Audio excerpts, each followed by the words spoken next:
আসসালামু আলাইকুম। বাংলাদেশের অর্থনীতি খুব চাপে আছে।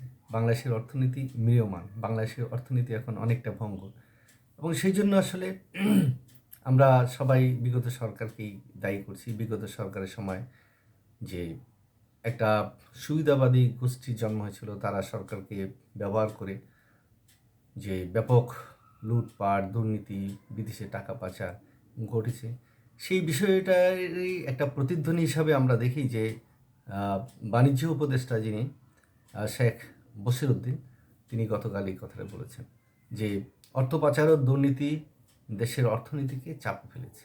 কিন্তু এখান থেকে আমাদের তো বের হতে হবে, কারণ চাপ আছে সত্যি কথা, কিন্তু সেই চাপ থেকে আমাদের বের হয়ে আসার জন্য আমাদের দেশপ্রেমে উদ্বুদ্ধ হতে হবে। তারপরে কোথায় কোথায় দুর্নীতি হয়েছে, কাদের দ্বারা দুর্নীতি হয়েছে সেগুলি চিহ্নিত করতে হবে এবং টাকা কীভাবে উদ্ধার করা যায় সেগুলো নিয়ে চিন্তা করতে হবে।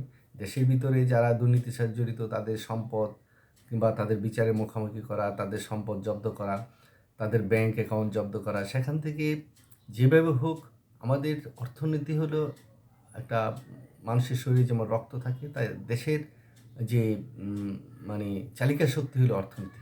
মানুষের যেমন রক্ত হলো চালিকা শক্তি, কারণ রক্ত যদি না থাকে, শূন্য থাকে, যেমন রক্ত শূন্যতা বলে বিভিন্ন রোগ ব্যাধি হয়, ঠিক একইভাবে একটি দেশের অর্থনীতি যদি দুর্বল হয়ে যায়, অর্থনীতি ভঙ্গুর হয়ে যায়, তাহলে সেই দেশের সাধারণ মানুষের জীবনযাপনও খুব দুর্বিষহ হয়ে ওঠে। এটা তো কঠিন কিছুটা বোঝার জন্য খুব বেশি জ্ঞান দরকার নাই, খুব বেশি পণ্ডিতের দরকার নেই, এটা কিন্তু আমরা আসলে বুঝতে পারি। তো এখন শেখ বশিরউদ্দিন, তিনি একজন বড় ব্যবসায়ী, তিনি বলেছেন যে বিগত সময় অর্থাৎ আওয়ামী লীগ সময়ে অবৈধভাবে দেশের অর্থ বিদেশে পাচার হয়েছে। এটা আমরা বিভিন্ন রিপোর্টে আমরা দেখেছি, পত্রপত্রিকা দেখেছি, তারপরে টেলিভিশনে আমরা দেখি, তারপরে টক শোতে ব্যাপকভাবে আলোচনা হয়। কিন্তু এটা হয়েছে, গতস্ব সূচনা নাস্তি একটা বলে, যা হয়েছে হয়েছে, নতুন করে শুরু কর।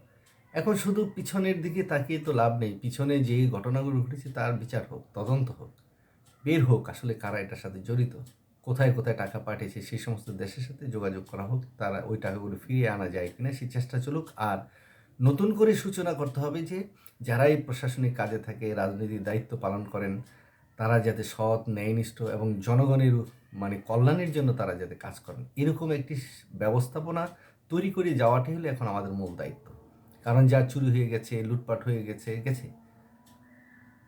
কারণ সেইটাকে রিকভার দেওয়ার চেষ্টা করতে হবে নতুন করে আগামীতে, অর্থাৎ বর্তমান সময় থেকে আগামী সময়গুলোতে যাতে কোনো ধরনের চুরি, ডাকাতি, লুটপাট না হয় এবং সব জায়গাতে যাতে একটা সিস্টেম ডেভেলপ করে, সেই সিস্টেমটার উপরে আমাদের এখন জোর দিতে হবে। এই অন্তর্বর্তীকালীন সরকার একটি নির্দলীয় সরকার, তারা যে কাজটি করতে পারবে তাদের উপরে পলিটিক্যাল চাপটা কম থাকবে। কিন্তু যখনই একটি রাজনৈতিক সরকার আসবে তখন কিন্তু তার দলের কর্মীরা, বিরোধী দলের নেতা নেত্রীরা, তারা কিন্তু সরকারকে বিভিন্নভাবে ব্যবহার করে সুযোগ নিতে চাবে। এটা বাংলাদেশের একটা সংস্কৃতি।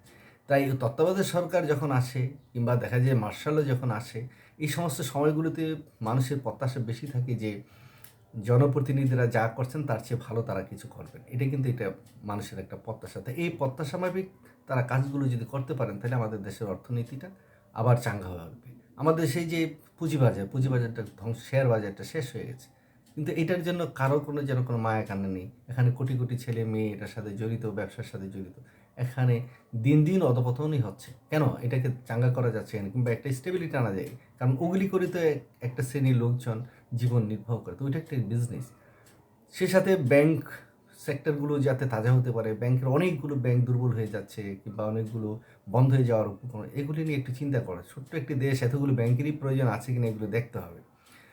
আর কথায় কথায় আমরা দ্রব্যমূল্যের দাম বাড়লে সিন্ডিকেটের কথা বলি। সিন্ডিকেটগুলো কীভাবে নিয়ন্ত্রণ করা যায়? রাজনীতিবিদদের সাথে সাথে ব্যবসায়ীদের যে কলুষিতা, এটাকে দূর করার জন্য ব্যবসায়ীদের সাথে কথা বলতে হবে, তাদের সহযোগিতা নিতে হবে, তাদেরকে বলতে হবে এই দেশটাকে বাঁচান, এই দেশটা তো আপনাদের, এই দেশেই ব্যবসা করেই তো আপনারা দেশ বিদেশে টাকা পাঠাচ্ছেন, সুখ স্বাচ্ছন্দ্য জৌলুসময় জীবনযাপন করছেন, রাজকীয় জীবনযাপন করছেন। তাই আপনাদের দায়িত্ব হলো দেশের অর্থনীতিকে চাঙ্গা করা, দেশের মানুষকে স্বস্তি দেওয়া, দ্রব্যমূল্যের দাম কমিয়ে আনা এবং নতুন নতুন কল কারখানা, ইন্ডাস্ট্রি ডেভেলপ করা। তাহলেই কিন্তু আমাদের অর্থনীতি আবার সচল হবে, আমরা ভালো থাকব। ধন্যবাদ।